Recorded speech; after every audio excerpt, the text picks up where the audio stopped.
Pakistan cricket fans, अगर internet पे कोई हमारी टीम के बारे में कोई बहुत बड़ी खबर आ रही है और मैं 2-3 दिन उस खबर के ऊपर बात नहीं कर रहा, तो इसका मतलब ये नहीं है कि वो खबर मेरे सामने से गुजरी नहीं है या वो मेरे नोटिस में नहीं है। उसका मतलब ये भी हो सकता है कि मैं उस खबर को अपने तरीके से वेरीफाई कर रहा हूं और उस स्पेसिफिक टॉपिक पे बात करने के लिए शायद मुझे 1-2 दिन ऊपर लग जाएं, बट मैं ये मेक श्योर करना चाहता हूं कि जब मैं बात करूं तो मेरे पास उसका एक सबूत हो, मैंने उसके ऊपर पूरी वर्किंग की हो। बात सच्ची निकली। पिछले दिनों पाकिस्तान का मीडिया यह रिपोर्ट कर रहा था कि शायद पाकिस्तान टेस्ट की कप्तानी चेंज करने जा रहा है, शान मसूद को कप्तानी से शायद हटा दिया जाएगा और प्रोबेबली सलमान अली आगा को उनकी जगह लगाया जाएगा। यह वही मिसाल है कि अंदर सामान सेम है, आप ऊपर वाला पैकेट चेंज कर रहे हैं, जबकि ऊपर वाले पैकेट की तो कोई हैसियत ही नहीं है। अंदर जो मेन सामान है अगर वही खराब है तो आप जितने मर्जी पैकेट चेंज कर लें, उसका कोई फायदा नहीं है। बात सच्ची है। शान मसूद की कप्तानी को लेके उनसे बात की गई है। यह मैं आपको 100% वेरीफाई कर रहा हूं कि शान मसूद को यह बता दिया गया है कि आपकी कप्तानी के ऊपर फैसला लिया जाएगा और वो फैसला यह भी हो सकता है कि शान को कंटिन्यू करेंगे और वो फैसला यह भी हो सकता है कि नहीं शान साहब, आप टीम का हिस्सा तो होंगे लेकिन आपको हम कप्तान अब नहीं देखना चाहते। और यह कोई ढकी बात नहीं है कि अगर शान मसूद कप्तानी से उतरते हैं तो आपके नए टेस्ट के कप्तान सलमान अली आगा ही होंगे। अब इस बात को हम जोड़ते हैं आकिब जावेद के साथ, और आकिब जावेद पे बात करने से पहले एक फेक खबर जो इंटरनेट पे चल रही है उसको भी यहां पे लेके आते हैं। पिछले 2-3 दिन से मैं बांग्लादेश क्रिकेट के ऊपर लाइव कर रहा हूं।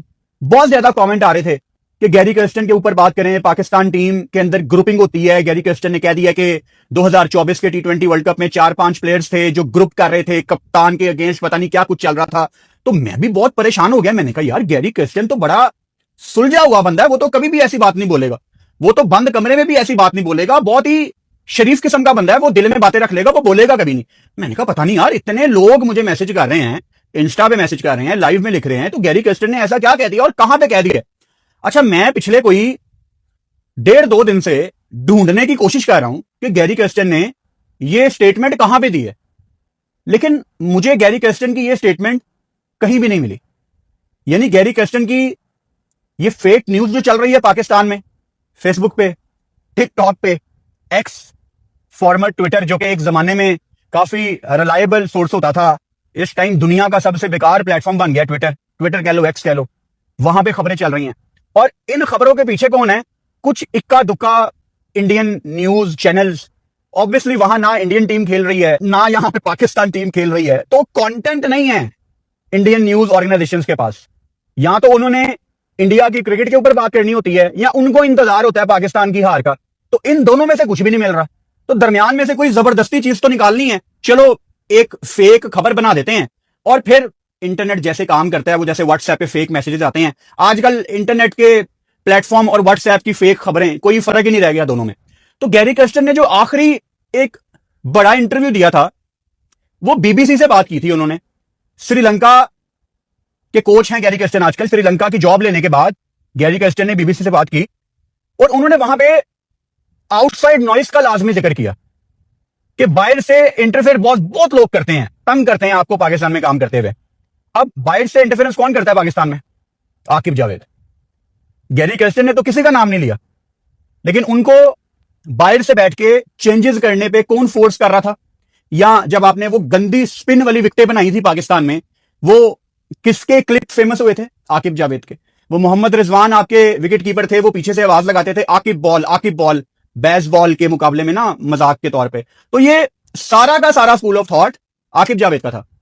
और गैरी कर्स्टन जो कि एक मंजा हुआ कोच था, मुझे तो आज तक यकीन नहीं आता कि मिकी आर्थर को जिस तरह आपने मिस कमिटमेंट करके फारिग किया।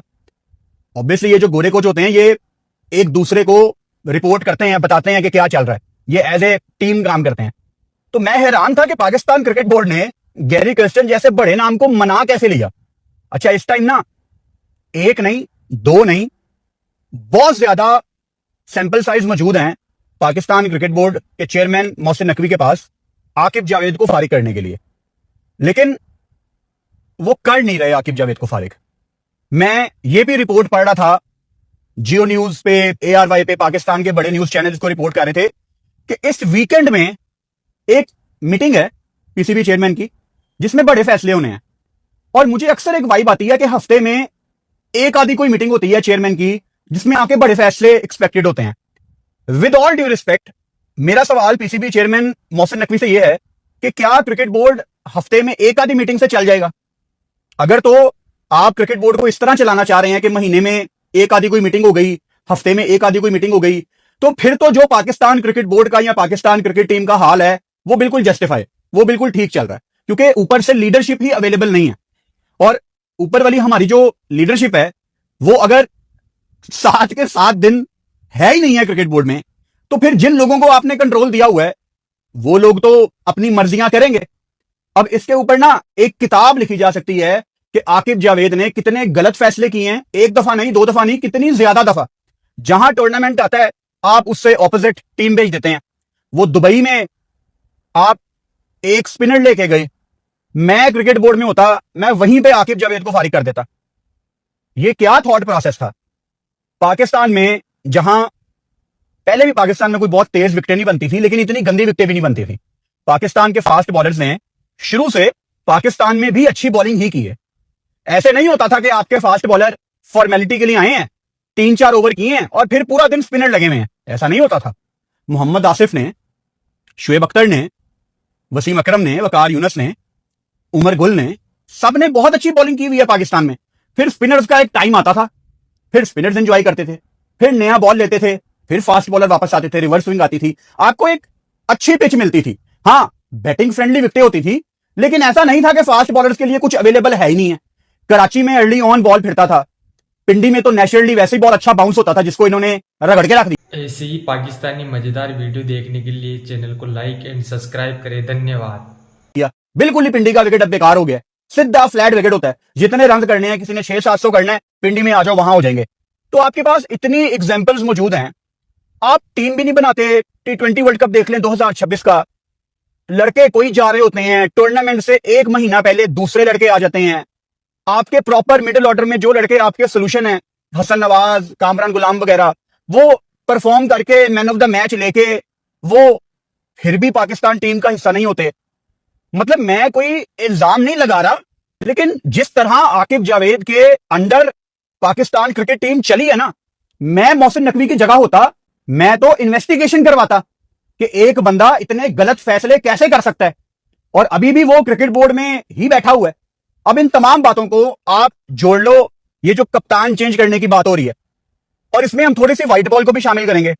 आपने मोहम्मद रिजवान को कप्तानी से उतारा, ये जो आपका यस बॉस आपका कोच है माइक हेसन, वो भी रिजवान की कप्तानी को क्रिटिसाइज करता पाया जाता है।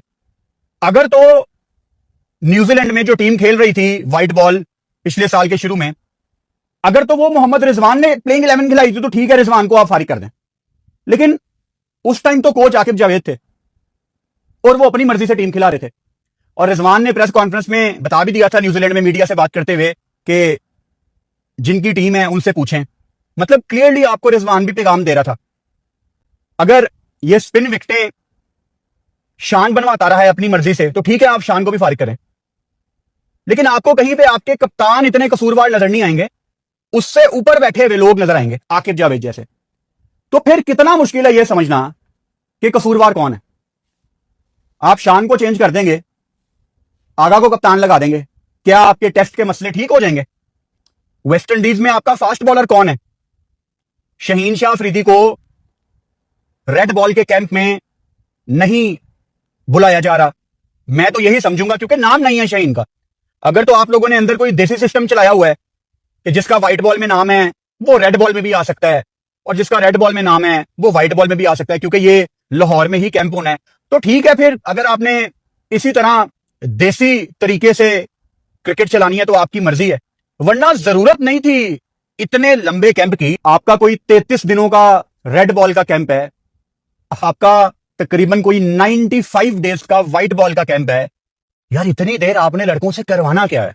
मतलब 95 डेज का तकरीबन आपका व्हाइट बॉल का कैंप है। मुझे कोई समझा दे कि दुनिया में इतना लंबा कैंप किसने लगाया है, उसने क्या अचीव किया है।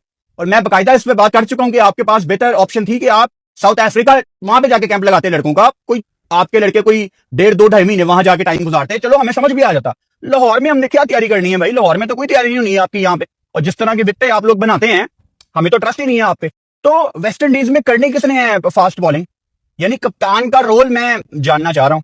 कप्तान का तो कोई रोल नहीं है, बजाय इसके कि ऊपर आप डायरेक्शन ऐसी सेट करें कि देखें लाहौर में जब टेस्ट मैच होगा तो अच्छी बैटिंग विकेट होगी, फिर स्पिनर्स का रोल भी आएगा, नया बॉल फास्ट बॉलर एंजॉय करेगा पहले 15-20 ओवर।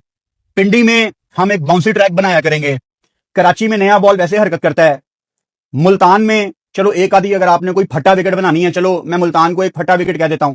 यानी लीडरशिप का काम ये होना चाहिए आकिब जावेद साहब का कि आप डिफाइन करें अपने सेंटर्स को। लेकिन आज क्या आपको यह पता है कि आपको आने वाली टेस्ट सीरीज जो पाकिस्तान में होंगी आपको किस तरह की पिचेस के ऊपर खेलना है? आपको नहीं पता। आप उस टाइम अपने मूड के हिसाब से डिसाइड करेंगे कि हमें किस तरह की पिचेस बनानी है। तो ऐसे तो दुनिया कभी भी हमें सीरियस नहीं लेगी भाई। खैर हम यहां पे अपने आप को सीरियस नहीं लेते तो दुनिया ने क्या हमें सीरियस लेना है, क्योंकि जिनके काम होते हैं ना अपने आप को सीरियस लेने वाले, वो डिफरेंट तरीके से काम करते हैं। अच्छा, इन्होंने जो लड़के अनाउंस किए अपने कैंप में, उसमें से कुछ लड़के दोनों कैंप्स का हिस्सा नहीं है। उनमें से कुछ नाम मैंने लिखे हैं जिनके ऊपर मुझे बहुत ज्यादा हैरानगी है। अब अगेन कोई इनकी वजह होगी लाजमी, अगर मैं जिन लड़कों का नाम आपको बताने लगा हूं, अगर इनमें से कोई लड़का इन्होंने कैंप में नहीं बुलाया, ना रेड बॉल के ना व्हाइट बॉल के, तो इनके दिमाग में कोई ना कोई वजह होगी। लेकिन क्योंकि ये लोग प्रेस कॉन्फ्रेंस नहीं करते, बताते नहीं है, अपने दिल के अंदर छुपा के वजह रखते हैं, तो हमें फिर पता नहीं ना लगेगा कि क्या वजह। हुनैन शाह कहां पे है? किसी कैंप पे नहीं है। साद खान, मेहरान मुमताज, शाहजेब खान कहां पे है? इमरान रंधावा, मोहम्मद हुरैरा, अगेन पाकिस्तान की तरफ से टेस्ट क्रिकेट खेला हुआ है। हुरैरा को आपने डेब्यू करा दिया टेस्ट क्रिकेट में, क्यों करवाया था? क्योंकि परफॉर्मर था, और एक सीरीज के बाद आपने उसको टाटा बाय बाय कर दिया। एक सीरीज में ना कोई अच्छा साबित हो जाता है ना कोई बुरा साबित हो जाता है। मुझे आज जो लड़के पाकिस्तान से खेल गए हैं ना, मिसाल के तौर पे आपने बांग्लादेश में देखा अजान अवैस डेब्यू कर गया, अब्दुल्ला फजल डेब्यू कर गया, मुझे इन लड़कों के लिए खुशी भी होती है और मैं चाहता हूं कि ये लड़के अलर्ट भी रहें कि आज आपने डेब्यू किया है, अगली सीरीज में कोई और डेब्यू करेगा, उससे अगली सीरीज में कोई और डेब्यू करेगा। तो हमने हर सीरीज में पाकिस्तान की कैप नए नए लड़कों को बस बांटी है, लेकिन टीम नहीं बनाई पाकिस्तान ने तीनों फॉर्मेट की। फिर इसके अलावा फहीम अशरफ यूके में है, हसनैन कहां पे है मुझे नहीं पता, हारिस राउफ का नाम किसी कैंप में नहीं है। अब राउफ ने मेरा ख्याल है अमेरिका तो जाना है लीग खेलने, राउफ का नाम कैंप में क्यों नहीं है? मतलब इसकी कोई जस्टिफिकेशन कोई हमें पता हो, मेरे पास कोई खबर नहीं है। लेकिन एक जो वाहिद वजह मुझे समझ आती है वो यही है कि राउफ ने अमेरिका एमएलसी खेलने जाना, लेकिन वो तो अभी दूर है, उसमें दिन है अभी, तो कैंप में क्यों नहीं है वो? मोहम्मद हारिस कहां पे है? Wicket keeper. Again Mohammad Haris काफी लोगों को पाकिस्तान में पसंद है, काफियों को नहीं पसंद, लेकिन पाकिस्तान खेल गया था और हमने पाकिस्तान सुपर लीग में इंप्रूवमेंट भी देखी थी इस सीजन में पेशावर जलमी की तरफ से। अगर कोचेज को कोई कमी पेशी महसूस होती है मोहम्मद हारिस में, तो ये जो आपने 95 दिन का कैंप लगाया व्हाइट बॉल का, बुलाओ काम करो। तो जब आप लड़कों को कैंप में ही नहीं बुलाएंगे तो भाई फिर कैसे कैसे चलेगा? हसन अली का नाम भी नहीं है क्योंकि वो भी यूके में है। तो डिफरेंट प्लेयर्स के लिए डिफरेंट रूल्स हैं यहां पे। कुछ लड़कों को यूके भेज दिया गया, कभी इनका मूड हो तो वापस बुला लेते हैं लड़कों को कि नहीं नहीं आ जाओ, यहां पे कैंप बहुत इंपॉर्टेंट है। माजी में तो कुछ लड़कों को लीग छुड़वा के भी बुलाया हुआ है, नहीं नहीं वो लीग इंपॉर्टेंट नहीं है, हमारा कैंप इंपॉर्टेंट है। तो डिफरेंट प्लेयर्स के लिए यहां पे डिफरेंट रूल्स हैं। अच्छा, एक प्लेयर जो कि अभी कैंप ज्वाइन नहीं कर पाए, मास सदाकत, उनका ऑपरेट हुआ है अपेंडिक्स का, तो इसीलिए वो अभी अवेलेबल नहीं है और मेरे ख्याल से वो जुलाई के पहले या दूसरे हफ्ते ज्वाइन करेंगे पाकिस्तान के कैंप को। इसके अलावा आपने पिछले दिनों तस्वीरें देखी होंगी, ऐसे ही पाकिस्तानी मजेदार वीडियो देखने के लिए चैनल को लाइक एंड सब्सक्राइब करें।